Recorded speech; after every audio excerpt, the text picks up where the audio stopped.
Welcome to episode 13 of the Sports Management Podcast. Today is International Women's Day, and I can't think of a better person to talk to about women in sports than today's guest. She's the VP of Global Marketing at Bauer Hockey, where she and her team are behind several projects to support women in hockey.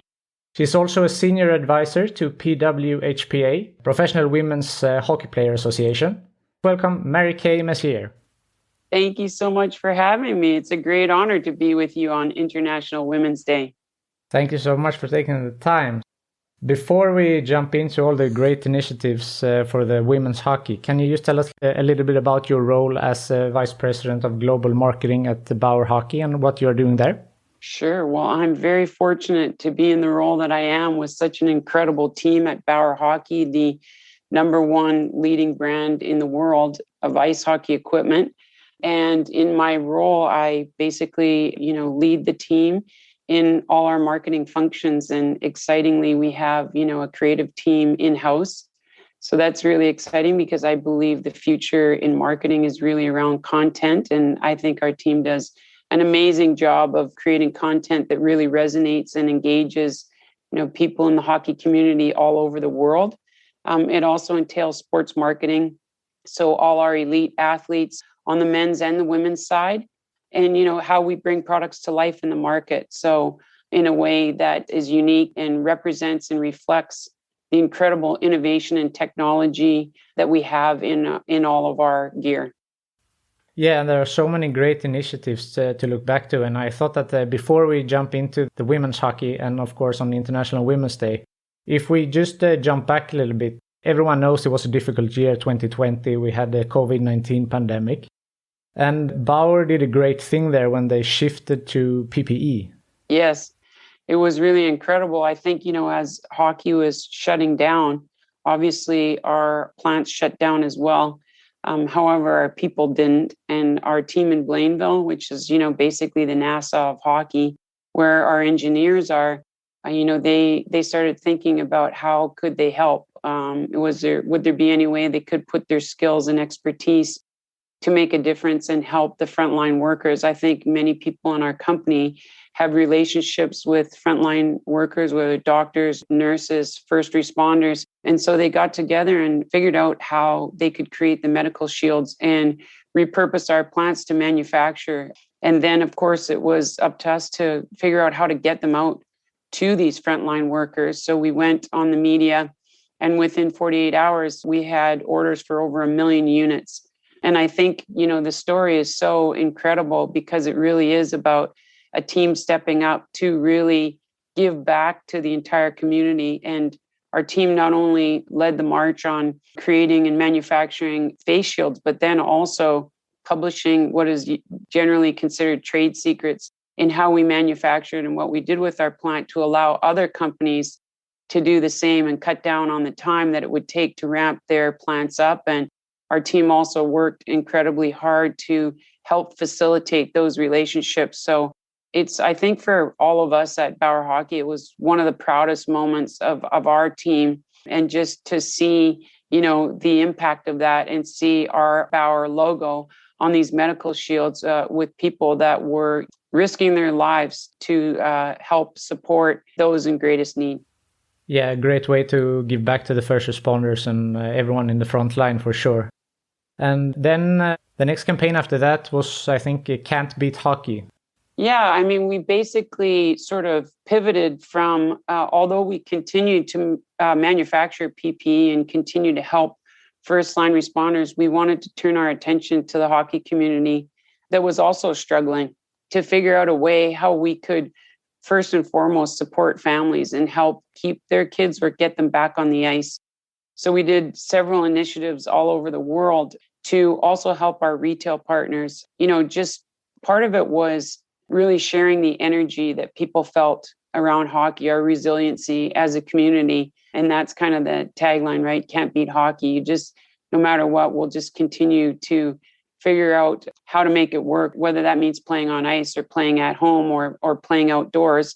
And the second part of it was we launched a massive equipment relief donation where, we went into communities that were hardest hit by the pandemic and help parents get their kids back out on the ice. That's great.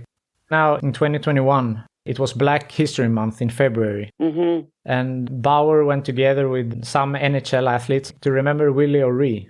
Yeah, that was an incredible project. One, again, that we can be so proud of as a company. But basically, it was a collaboration of a lot of people coming together to make it work.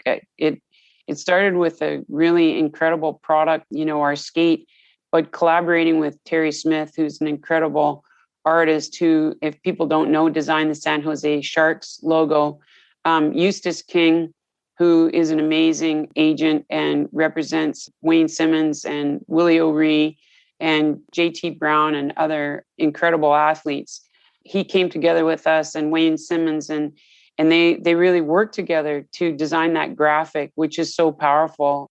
One of my favorite lines is Wayne Simmons refers to Willie O'Ree as their astronaut. And I just think that's so powerful. So the design, had words that are really meaningful and images and symbols. And then, of course, to get support from our NHL athletes on all different teams, supporting Black History Month, paying tribute to Willie O'Ree, who's a pioneer in our sport as the first player to break the barrier and become the first Black player in the NHL, and who still is making a difference today. So I think part of it is paying tribute and honoring, and part of it is recognizing that we still have a lot of work to do, and we need to continue to break down barriers. So we partnered with Black Girl Hockey Club that does amazing work to make the game more accessible, to provide scholarship opportunities for girls, for Black girls to play hockey. And all the proceeds from the game-worn skates that will be auctioned off by the NHL, as well as a T-shirt that we designed in combination with Terry Smith and Eustace King and Wayne Simmons. And we have that on Bauer.com, and all the proceeds go to Black Girl Hockey Club. So it's something that we're really proud of, and really proud of our athletes for stepping up and standing up for this important initiative. Yeah, that's so great. And so great for a powerful player like Bauer Hockey to give back to the community and to help break down these barriers. Really, really amazing to see people across the sport. Of course, Wayne Simmons was a big driver behind it, but there were so many other players, Jordan Greenway, Patrick Kane, so many players that joined in and, wore the skates in the game, and, and also spread, helped us raise awareness by sharing on their social channels. So it was a great initiative, and people can look forward to when the NHL shortly here has all the skates and they can auction them off for a great cause. That's amazing. And now, as we have said, it's International Women's Day, and Bauer has the initiative Women's Movement Never Stops. But that's not something new. This has been going for quite some time. So can you tell us a little bit about this initiative? Yeah, a few years ago, we really stepped up to bolster our women's elite athlete roster and put them on an equal level with their NHL counterparts. So first it was ensuring that we feature these world-class athletes in our brand campaigns alongside the men. We then moved forward and created our first ever all-female athlete campaign with Marie-Philippe Glenn and Hilary Knight, which was really about paying tribute to these women as athletes first. And it showcased them in, really the powerhouses that they are, the way they train, the way they prepare, and the way they play the game. We followed that. Like you said, this has been going on for a while. Actually, with what is still our highest engaging piece of content, it was called Jewelry, and it was really a look at girls hockey and turning stereotypes on their heads. And what that really showed us is how much people care about making our game more accessible and more inclusive for girls and women, because it wasn't just girls and women that were engaging with that content. It was people across the entire hockey community. So we are really proud to have premiered the next edition, Women's Movement 3.0, which again takes a look at turning stereotypes on its head and really highlighting women's hockey for how great it is. And we have, an international player in Jenny Hirokoski in that as well, joining Hilary Knight and Marie-Philippe Glenn, making it truly a global effort and a global campaign. So really proud of the team on this one. And it'll be really interesting to see how people engage. I think it will be really powerful. You're doing so much great work for women's hockey players through Bauer, but you're also personally, as I said in the introduction, you're a senior advisor for the Professional Women's Hockey Player Association. Well, first, thank you. And I'd like to say that our entire Bauer team is really passionate and dedicated to supporting the girls and women. Of course, anything that comes across as success is typically the result of hard work by a lot of people. And it's really a team effort. So I'm so proud of our team at Bauer on how we've taken this on, not only to create awareness, to elevate women, but also to support the PWHPA in their mission to secure a sustainable professional women's hockey league. And why that is so important is, these women deserve this opportunity. They're the best players in the world, and they have an incredible product. And in addition to that, it's how we'll really grow the sport and create an entire pipeline of girls at all ages and all levels, because they need role models to aspire to and careers to aspire to. We want to make sure that girls can dream to play professional hockey. So we really believe and support and are a partner with the PWHPA in many ways. First, as an official equipment supplier and partner, but more importantly than that, I think is our support to elevate and raise awareness for their mission. And for me personally, in the role of senior advisor, I work on developing relationships with NHL clubs and broadcast and media partners, which I think both are really important. The first is partnerships with NHL clubs is so critical because it's a way to streamline operational efficiencies. The clubs have the operations in place, they have the infrastructure and the resources and the connection into communities. So by partnering with them, it really streamlines costs and also helps to elevate the game and also awareness with this broad community. And I think for the NHL clubs, obviously, it's so critical for them to have more girls and women as fans. And so creating this partnership, I think, is a win on both sides. And I've been very proud of some of the work that we've been able to, generate with the teams. The first game ever, the women making history, partnering with the New York Rangers and playing a game at Madison Square Garden last weekend. Yeah, that was great. Amazing opportunity. Yeah, it was really amazing to see these women take the ice and how excited they were. And if people didn't catch it, the iconic Billie Jean King addressed the players before the game. And, I had the opportunity to stand with her at center ice after the game with all the players. And I think it was that moment that really struck me that, we had created a watershed moment, that there would be no backing up from there. And that, I truly believe we will have a professional women's league, and we continue to build momentum. Obviously, this past weekend with the women taking the ice with the Chicago Blackhawks in Chicago and, again, broadcast nationally in Canada and the United States. That's great. And as you said, that professional women in North America don't have a league right now. There was one and it was closed down. Of course, a setback, but I mean, you keep fighting for women's hockey. And if you're looking back a little bit, how have you seen the development for women's hockey and from a couple of years back and where we are today? Yeah, well, it's important to note that the reason why those leagues didn't flourish really is not because of the lack of the product that's on the ice. In other words, how great the games are that the women play or the talent. It was really, to my point earlier, that they didn't have the appropriate resources and partnerships and infrastructure to support it. I think one of the things, looking back of where we were and where we are today, one of the things that it really comes to light is when you showcase these world-class athletes in a way that is on a level playing field with their male counterparts. That means with the appropriate marketing and awareness and exposure, at these world-class facilities, broadcast nationally with the appropriate broadcast team, the game is unbelievable. I mean, it's incredible. And we've seen that in the engagement.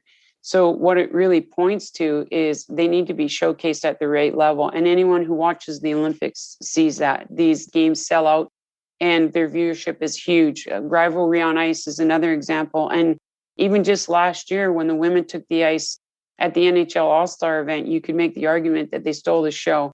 And they were so exciting and dynamic to watch. And I really believe that the hockey community is ready for this.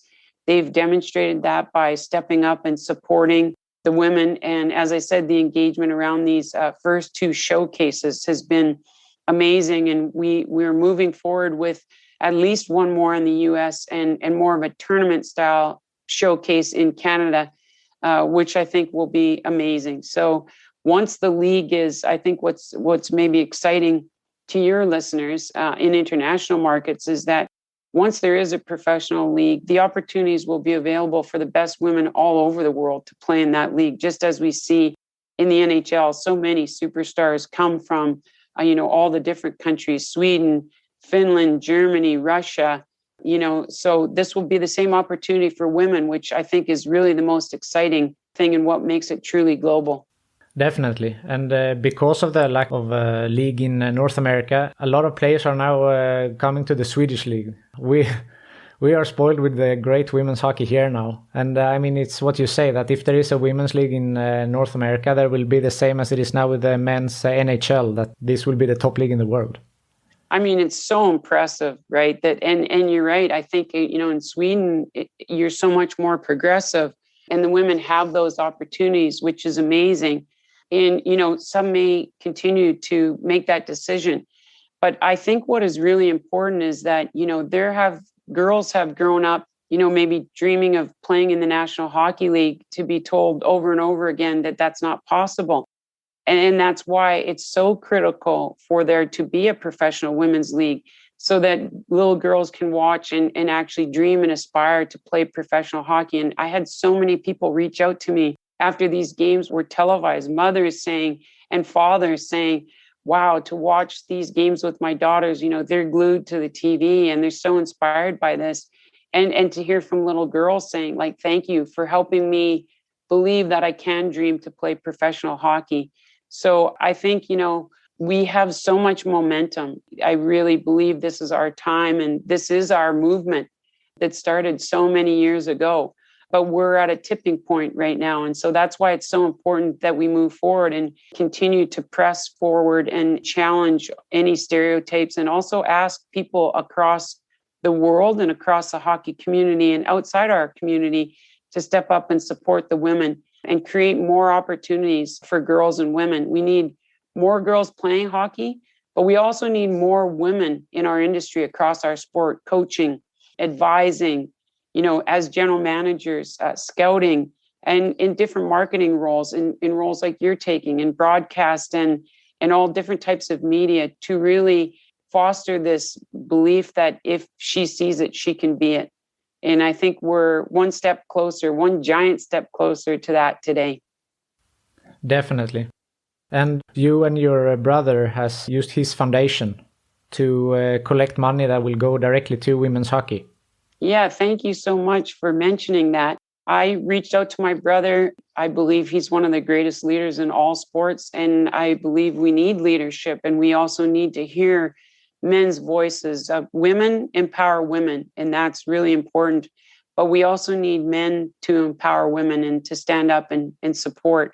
And so in my mind, I thought, who better to go to than my brother, Mark? And as soon as I talked to him about it, he was completely on board. He said, sign me up. His foundation came to us and donated $100,000 against a match program, which means that every dollar raised becomes $2. And this week we created the 2021 challenge to ask people to step up and support opportunities for girls and women in hockey by donating any combination of 2021. So it could be $20.21. It could be $2.21. And obviously it could go higher, $2,000, $200, but every dollar counts. And as importantly, I think it's important that we share stories of why we believe it's important to celebrate women's hockey and to create opportunities, because when people share their voices and their stories, it helps to inspire others. And so we ask people to donate if they can. Any amount is greatly appreciated. They can go to the markmessierfoundation.org/donate. And they can also share their stories on their social channels with family and friends. And let's really create energy and support for the women's game. That's so great. And I will add also the link in the description if someone wants to go in and donate one of the combinations of 2021. Fantastic. Thank you so much. It's great to see this. I hope people follow our Bauer account on social media because there's some great content there over the last little while that we've produced. There's just so many great highlights. So if you haven't been able to watch, you can catch some of the action there. And I think people will see how exciting it is. And as I said, we have so many athletes in all the international markets as well that are doing great work and are just phenomenal world-class athletes. So we look forward to a day when we can get all these athletes together. And the first probably time is around Women's Worlds, which was just announced that it's back on in May in Halifax. And I'll be there and I'll be so excited to greet all of our athletes in that showcase. Yeah, looking forward to that. Is there something that I haven't asked you that you feel is important to mention, maybe especially around women's hockey? I mean, you hit so many great topics. I think it's important for people to realize how much sacrifice these women have put in just to even get where they are. Many have had to play boys hockey growing all the way up. It hasn't been easy. It's very challenging. And the women that play in the PWHPA, they stood up and created a union for this mission to create a sustainable, viable, professional women's league where they can earn a living wage. Today, these women are training like world-class athletes and they have full-time jobs. Many of them as school teachers, firefighters, and other professions that make such an impact in our community.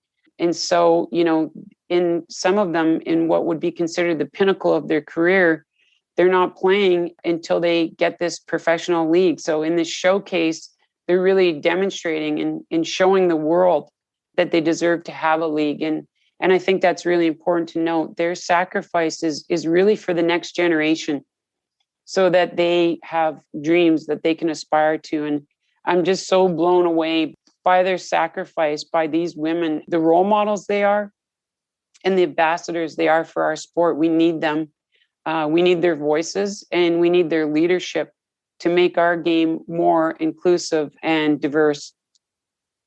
Definitely. And that's so important to mention that they are training as much and as hard as the men. And on top of that, they're having full-time jobs. That's unbelievable. Yeah, we did a segment with some of the women that work as firefighters. And if anyone's ever, kind of looked into that, I can't remember what the exact poundages of this gear that they wear, but I want to say it's over 100 pounds when you don all the gear as a firefighter. Just imagine training as a world-class athlete. Anyone who's looked at the videos of how they train on and off the ice, it is really incredible, the physical toll that takes.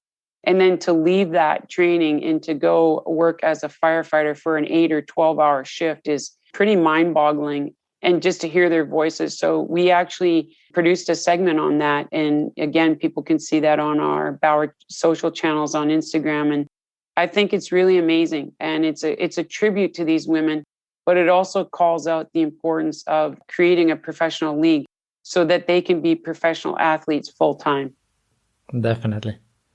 Something that I ask everyone is if you could choose the next guest on the podcast from a sports management perspective, who do you think that I should talk to? Well, that's such a great question. Because it's International Women's Day, of course, I'm going to select a woman. And because we're moving forward with the women's movement never stops. And in hockey, I'm going to keep it in hockey. I mean, there's so many great people you could think about. Hillary Knight, obviously, was part of the equality movement with USA Hockey, and she's an incredible ambassador. Jana Hefford is an advisor to the PWHPA and doing so much to move this mission forward in creating a sustainable league. But ultimately, you don't have to look much farther than Sweden. Two incredible superstars that are part of our Bauer team, and Emma Norden and Erica Graham. So I would say either one of those, or maybe you have them both on. That might be really interesting. Just world-class athletes, incredible role models and ambassadors for our game. Definitely, that's very interesting. And also Erica Graham, she's playing obviously in Brynäs, and she's responsible for the women's division there. So that would be a very interesting guest. And maybe one other person I could give a shout out to that you could have on with them is Bella Jordanson, our Bauer teammate, who's really leading the charge for women's hockey in international markets, doing incredible things, not only signing elite athletes, but figuring out how to grow the game with grassroots initiatives. So I think the three of those together, sometimes the best is to have this conversation. And I really enjoyed having the conversation with you today. Mary-Kay, thank you so much for taking the time to be on the Sports Management Podcast. And for everyone listening, go in and follow Bauer Hockey on social media. And don't forget to donate to the Mary-Kay Messier Foundation. Thank you so much for having me, Marcus. It's been a pleasure. Thank you. Thank you for listening to Sports Management Podcast. Do you have thoughts or ideas about this podcast, or do you know someone that I should interview next? Please reach out to me on sportsmpodcast@gmail.com or visit my website sportsmanagementpodcast.com. If you prefer social media, you can find me on Facebook, Twitter and Instagram at sportsmpodcast.